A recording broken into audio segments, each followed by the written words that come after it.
ಕೆಲವು ವರ್ಷದಿಂದ ಆಗ್ತಾ ಇದೆ. ಕಾಂಗ್ರೆಸ್ನವರು ಪ್ರತಿಭಟನೆ ಮಾಡಿದ್ರು, ಕಮ್ಯುನಿಸ್ಟ್ನವರು ಮಾಡಿದ್ರು, ಬಿಜೆಪಿಯವರು ಸಮೇತ ಒಂದು ಸಲ ಮಾಡಿದ್ರಲ್ಲ, ನೋಡಿದ್ರು, ಹಣೆ ಬರ ನೋಡಿದ್ರು. ಅಚ್ಚೇ ದಿನ್ ಆಯಾ ಹೈ, ಅಚ್ಚೇ ದಿನ್ ಆಯಾ ಹೈ, ಆಜ್ ಅಚ್ಚೇ ದಿನ್ ಆಯಾ ಹೈ. ಗೊತ್ತಾ, ನಾನು ಪೊಲೀಸರಿಗೆ ಒಂದು ಮಾತು ಹೇಳ್ತಾ ಇದ್ದೇನೆ, ಐ ಗಿವ್ ದ ರೆಸ್ಪೆಕ್ಟ್. ದಯಮಾಡಿ ಬದಿಗೆ ಹೋಗಿ, ಆಚೆ ಹೋಗಿ, ಈಚೆ ಹೋಗಿ ಮಾಡ್ಬೇಡ್ರಯ್ಯ. ಯಾಕೆ ಗೊತ್ತಾ, ವಿ ನೋಸ್, ನಮ್ಗೆ ಗೊತ್ತಿದೆ, ಈ ದೇಶದ ಕಾನೂನು ಗೊತ್ತಿದೆ, ಈ ನಿಯಮ ಗೊತ್ತಿದೆ. ನೀವು ಏನ್ ಮಾಡಿ ಗೊತ್ತಾ, ಬಿಜೆಪಿ ಅವರಿಗೆ ಒಂಥರ, ಎಸ್ಡಿಪಿ ಒಂಥರ, ಕಾಂಗ್ರೆಸ್ ಒಂಥರ ಮಾಡ್ಬೇಡ್ರಿ.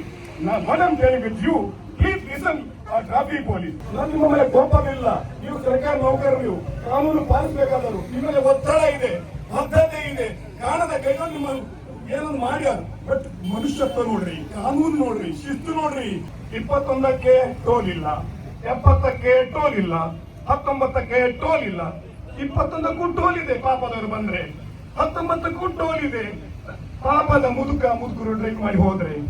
ಹಾಗೆ ಯಾವುದಕ್ಕೆ ಟೋಲ್ ಉಂಟು, ಯಾವುದಕ್ಕೆ ಟೋಲ್ ಇಲ್ಲ ನನಗೆ ಗೊತ್ತಿಲ್ಲ, ದೇವರೇ ಬಲ್ಲ. ನಾನು ಹೇಳ್ತಾ ಇದ್ದೀನಿ, ನಾನು ಸುಮ್ಮನೆ ಅರ್ಭಟ ಕೊಡ್ತಾ ಇಲ್ಲ. ಗಡ್ಕರಿ, ಈ ಗಡ್ಕರಿ ಸಾಹೇಬರು ನಿಜವಾಗಿ ಒಳ್ಳೆ ಮನುಷ್ಯರಿ. ಎರಡು ಕಿಡ್ನಿ ಇದೆ ಅವರಿಗೆ, ಒಂದು ಹೃದಯ ಇದೆ, 2 ಕಾಲಿದೆ, 2 ಕಣ್ಣಿದೆ. ಆದ್ರೆ ಅವರನ್ನು ಅಡ್ಲಾಡ್ಲಿಕ್ಕೆ ಬಿಡ್ತಾ ಇಲ್ಲ ಈ ಯಾರೋ ಕಾಣದ ಕೈಗಳು. ಇದು ಗಡ್ಕರಿಗೆ, ಕೇಂದ್ರ ಸರ್ಕಾರಕ್ಕೆ ಸಂಬಂಧಪಟ್ಟದಾದ್ರು ಅಧಿಕಾರ ನಡೆಸುವ ದಕ್ಷಿಣ ಕನ್ನಡ ಜಿಲ್ಲೆಯ ರೌಡಿಗಳು ಸ್ವಾಮಿ, ರೌಡಿಗಳು. ಆದ್ರೆ ಈ ರೌಡಿಗಳಿಗೆ ನಾವು ಸೋಷಿಯಲ್ ಡೆಮೊಕ್ರೆಟಿಕ್ ಪಾರ್ಟಿ ಬಗ್ಗುವುದಿಲ್ಲ.